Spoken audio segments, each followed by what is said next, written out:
परम सन्मानियो गुरु रूप गुरु खालसा साह संगत जी, वाहिगुरु जी का खालसा वाहिगुरु जी की फतेह।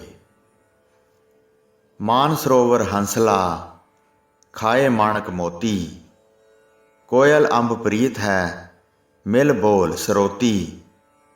चंदन वास वनास्पत होए पास खलोती, लोहा पारस पेटिया होए कंचन ज्योति। नदियाँ नाले गंग मिल होन छोत छोती, पीर मुरीदां पिरहड़ी ਇਹ ਖੇਪ ਸਯੋਤੀ। ਅੱਜ ਦੀ ਦੁਨੀਆ ਵਿੱਚ ਪਿਆਰ ਤੇ ਸ਼ਰਧਾ ਦੀਆਂ ਬੇਅੰਤ ਹੀ ਸਾਖੀਆਂ ਹਨ। ਗੁਰੂ ਘਰ ਦੇ ਵਿੱਚ ਤਾਂ ਅਣਗਿਣਤ ਸਿੱਖ ਹੋਏ ਹਨ ਜਿਨ੍ਹਾਂ ਨੇ ਗੁਰੂ ਚਰਨਾਂ ਨਾਲ ਐਸੀ ਪ੍ਰੀਤ ਕੀਤੀ ਹੈ ਜਿਸ ਦੀ ਮਿਸਾਲ ਹੋਰ ਧਰਮਾਂ ਵਿੱਚ ਘੱਟ ਹੀ ਮਿਲਦੀ ਹੈ। ਐਸੀ ਪ੍ਰੀਤੀ ਦੀ ਵਿਆਖਿਆ ਕਰਦੇ ਹੋਏ ਭਾਈ ਗੁਰਦਾਸ ਜੀ ਫਰਮਾਉਂਦੇ ਹਨ ਕਿ ਸਿੱਖ ਗੁਰੂ ਨਾਲ ਐਸੀ ਪ੍ਰੀਤ ਕਰਦੇ ਹਨ ਜਿਵੇਂ ਮਾਨ ਸਰੋਵਰ ਦੇ ਹੰਸ ਮੋਤੀਆਂ ਨਾਲ ਪਿਆਰ ਕਰਦੇ ਹਨ, ਭਾਵ ਮੋਤੀ ਖਾਂਦੇ ਹਨ। ਕੋਇਲ ਦਾ ਪਿਆਰ ਅੰਬਾਂ ਨਾਲ ਹੈ ਤੇ ਉਹਨਾਂ ਦੇ ਵੈਰਾਗ ਵਿੱਚ ਮਿੱਠੇ ਗੀਤ ਗਾਉਂਦੀ ਰਹਿੰਦੀ ਹੈ। ਚੰਦਨ ਦੀ ਸੁਗੰਧੀ ਨਾਲ ਸਾਰੀ ਬਨਸਪਤੀ ਝੂਮ ਉੱਠਦੀ ਹੈ। ਲੋਹਾ ਪਾਰਸ ਨਾਲ ਮਿਲ ਕੇ ਸੋਨਾ ਹੋ ਜਾਂਦਾ ਹੈ। ਨਦੀਆਂ ਤੇ ਨਾਲੇ ਗੰਗਾ ਨਾਲ ਮਿਲ ਕੇ ਪਵਿੱਤਰ ਹੋ ਜਾਂਦੇ ਹਨ।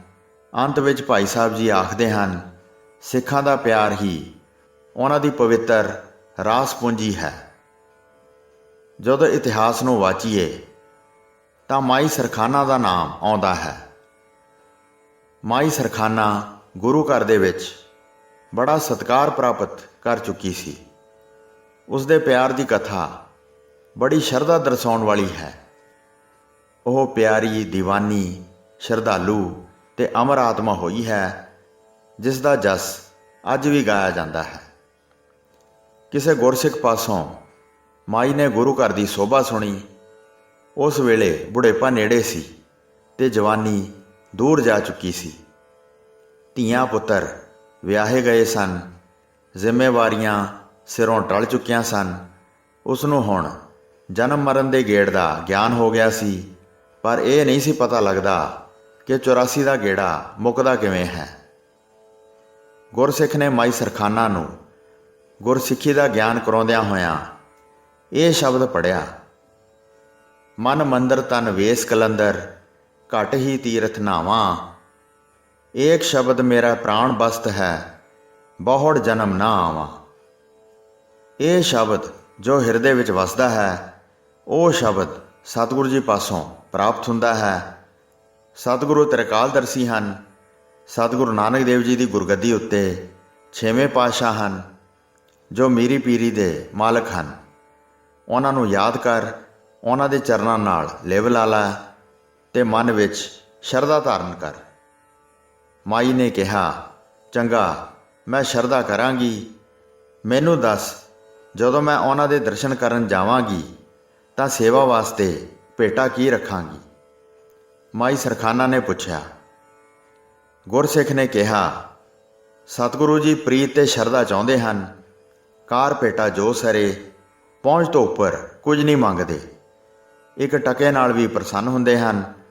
ਉਹਨਾਂ ਦੇ ਦਰਬਾਰ ਵਿੱਚ ਸੇਵਕ ਹਾਥੀ, ਘੋੜੇ, ਦੁਸ਼ਾਲੇ, ਰੇਸ਼ਮੀ ਬਸਤਰ, ਸੋਨਾ, ਚਾਂਦੀ, ਬੇਅੰਤ ਭੇਟਾ ਚੜਾਉਂਦੇ ਹਨ। 9 ਨਿਧੀਆਂ ਤੇ 18 ਸਿੱਧੀਆਂ ਹਨ। ਸਤਿਗੁਰੂ ਜੀ ਜ਼ਰੂਰ ਤੁਸਾਂ ਦਾ ਜਨਮ ਮਰਨ ਕੱਟਣਗੇ। ਸਤਿਗੁਰੂ ਜੀ ਮਿਹਰਾਂ ਦੇ ਸਾਗਰ ਹਨ। ਹਰ ਗੋਬਿੰਦ ਗੁਰ ਅਰਜਨੋ, ਗੁਰ ਗੋਬਿੰਦ ਨਾਉ ਸਦਵਾਇਆ। ਗੁਰ ਮੂਰਤ ਗੁਰ ਸ਼ਬਦ ਹੈ, ਸਾਧ ਸੰਗਤ ਵਿੱਚ ਪ੍ਰਗਟੀ ਆਇਆ। ਪੈਰੀ ਪਾਏ ਸਭ ਜਗਤ ਤਰਾਇਆ।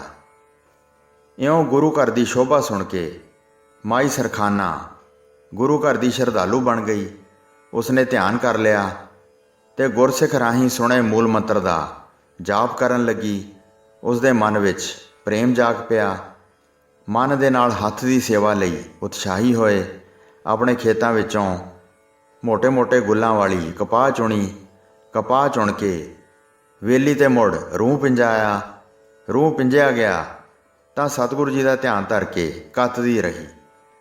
रूह कत्या ते जुलाहे कोलों शरदा नाल कपड़ा तैयार करवाया। बुढ़ेपे विच लंमी उम्र के तजर्बे नाल बरीक अते सूतर का कपड़ा रेशमी कपड़े वांग सी। हत्थीं चादरा सीता ते मन विच शरदा धारी सतगुरु जी दे दर्शन होण।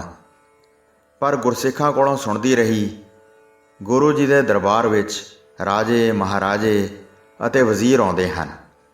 फिर वैराग नाल मन विच सोचदी, मैं तां एक गुरसिख हां जिस कोल एक चादरा है, वो भी एक खद्दर दा चादरा। किवें सतगुरु जी परवान करनगे। इउं उसदे मन विच वैराग आ गया ते मन विच उतरा चढ़ा चलदे रहे। मीरी पीरी दे मालक सतगुरु हरगोबिंद साहब जी मालवे की धरती नूं पूजनिक बनाउण ते सिखां सेवकां नूं तारन गए सन। डरौली भाई दीवान लगा सी। सिख संगत आउंदी ते दर्शन करके वापस चली जाती। घरां ते नगरां विच जाके गुरु जस नूं सुगंधी वांग खिलारदी। माई सरखाना नूं भी खबरां मिल गईयां कि सतगुरु जी नेड़े आ गए हैं। वह भी सतगुरु जी के दर्शन वास्ते चल पई। देसी खंड विच घ्यो रलाया, मक्खण के परौंठे पकाए ते चादरे नूं जोड़ के सिर उत्ते रख के चल पई। 4-5 कोह दा पैंडा मार के गुर दरबार के नेड़े पुजी तां माई दे पैर रुक गए। वह मन ही मन विचार करन लगी, मैं गरीबणी हाँ, मेरी खद्दर दी चादर, खंड, घ्यो ते परौंठे की कीमत की है। जिथे राजियां महाराजियां दे कीमती दुशाले आए होणगे, 36 प्रकार के भोजन छकण वाले दाते यह भारी परौंठे की पता खाण कि ना खाण। इस तरह मन विच सोचण लगी। वह कंध नाल लग के खलो गई, नेत्र बंद कर ले ते अंतरात्मा विच सतगुरु जी नूं याद करन लगी। वह दुनिया भुल गई, अटल ध्यान लग गया ते उसकी सुरत जुड़ गई। उधर सच्चे पातशाह सतगुरु हरगोबिंद साहब जी महाराज मीरी पीरी दे मालक, भवजल तो पार करन दी समर्था रखण वाले दाते, दयालु, अंतरजामी जान गए। माता सरखाना ध्यान धर के खलोती है। उसदे अगे भरम की कंध है। वह कंध पासे नहीं हट सकती जिन्ना चिर मेरा ना होण। अंतरजामी दातार ने हुक्म दिता, घोड़ा लियाओ। ये हुक्म करके पलंग तो उठ खड़ोते, जोड़ा पाया ते काली नाल दीवान विचों बाहर होए। सिख संगत चोजी प्रीतम दे चोज नूं देख के हैरान हो गई। ਜਿਹੜੇ ਭੇਤੀ सन वो समझ गए कि किसी जीव का पार उतारा करने वास्ते महाराज जी चले हैं ते ਜਿਹੜੇ नवे सन वो हैरान ही सन। उन्हां दी हैरानी नूं दूर करने वाला कोई नहीं सी। उधर माई सरखाना दे नेत्र मुंदे सन ते ओह बेनतियां करदी जा रही सी। उसकी आत्मा आख रही सी, हे सच्चे पातशाह, मैं कंगालण हाँ, किवें दरबार पहुँचा। मैनू डर लगता है, अपनी मेहर करो। मैं दर्शनां वास्ते दूर खलोती हाँ, कोई चारा नहीं है, भै अगे तुरन नहीं दिंदा। दाता जी मेहर करो, दया करो। इउं नेत्र बंद करके सतगुरु जी नूं याद कर रही सी। उधर सतगुरु जी घोड़े उत्ते सवार होए ते घोड़े नूं नठाया ते उस थां पुजे जिथे माई सरखाना कंध नाल ढोल आके खलोती सी। सतगुरु जी ने आवाज़ दी, माता जी देखो, अखां खोल के देखो। सतगुरां दा यह बोल सुन के माई ने अखां खोलियां। की तकदी है कि सच्चे पातशाह घोड़े उत्ते सवार खलोते हैं। माई काली काली नाल अगे होई, चरनां उत्ते मत्था टेकिया। खुशी विच इन्नी बहबल हो गई कि उहदी जुबान ना खुली ते ओह बोल ना सकी। डुलदे नैणी सतगुरां वाल देखी गई ते दर्शन करी गई। सच्चे पातशाह ने आख्या, चंगा माता जी, रोटी दिओ असीं खाईए, सानू बहुत भुख लगी है। अपने परौंठे लियाओ जिहड़े तुसीं बड़े शरधा नाल मेरे वास्ते बनाए हैं। तुसां नूं असीं उड़ीकदे रहे, तुसीं तां राह विच ही खलोते रहे। माई ने छेती छेती बुक्कल विचों घ्यो, खंड वाला छन्ना ते परौंठे कढ के सतगुरां नूं फड़ा दित्ते। ਸਤਿਗੁਰਾਂ ਨੇ ਪ੍ਰਸੰਨ ਹੋ ਕੇ ਪ੍ਰਸ਼ਾਦੇ ਛਕੇ। ਪ੍ਰਸ਼ਾਦੇ ਛਕਣ ਪਿੱਛੋਂ ਸਤਿਗੁਰੂ ਜੀ ਨੇ ਚਾਦਰ ਦੀ ਮੰਗ ਕੀਤੀ। ਮਾਈ ਨੇ ਚਾਦਰ ਗੁਰੂ ਜੀ ਦੀ ਭੇਟ ਕਰ ਦਿੱਤੀ। ਸੱਚੇ ਪਾਤਸ਼ਾਹ ਧੰਨ ਸ਼੍ਰੀ ਗੁਰੂ ਹਰਗੋਬਿੰਦ ਸਾਹਿਬ ਜੀ ਦੇ ਦਰਸ਼ਨ ਮਾਈ ਨੇ ਰੱਜ ਕੇ ਕਰ ਲਏ ਤੇ ਉਸ ਦੇ ਮਨ ਦੀ ਸ਼ਰਧਾ ਪੂਰੀ ਹੋ ਗਈ। ਮਾਈ ਨਿਹਾਲ ਹੋ ਗਈ। ਉਸ ਦਾ ਜਨਮ ਮਰਨ ਦਾ ਗੇੜ ਖਤਮ ਹੋ ਗਿਆ। ਦਾਤੇ ਨੇ ਆਪਣੀ ਕਿਰਪਾਲਤਾ ਨਾਲ ਮਾਈ ਸਰਖਾਨਾ ਨੂੰ ਅਮਰ ਕਰ ਦਿੱਤਾ। ਸਤਿਗੁਰੂ ਜੀ ਮਾਈ ਸਰਖਾਨਾ ਨੂੰ ਤਾਰ ਹੀ ਰਹੇ ਸਨ ਕਿ ਪਿੱਛੇ ਸਿੱਖ ਆ ਗਏ। ਹਜ਼ੂਰੀ ਸਿੱਖ ਨੂੰ ਸਤਿਗੁਰੂ ਜੀ ਨੇ ਹੁਕਮ ਦਿੱਤਾ, ਮਾਤਾ ਜੀ ਨੂੰ ਦਰਬਾਰ ਵਿੱਚ ਲੈ ਕੇ ਆਓ। ਇਹ ਹੁਕਮ ਕਰਕੇ ਆਪ ਦਰਬਾਰ ਵੱਲ ਪਧਾਰ ਗਏ।